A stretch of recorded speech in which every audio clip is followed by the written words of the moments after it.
సీతకి రాముడే సొంతమయ్యే చోటిది నేలతో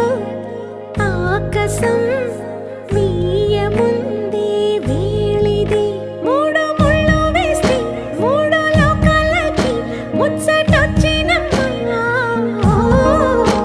ఏడు అంగలేస్తే ఏడు జన్మాలకి వీడదీసిద్దమ్మా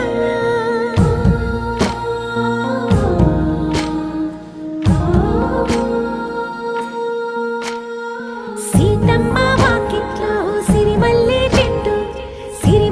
చెట్టుపై చిలక వాలింది చిలకమ్మ ముద్దుగా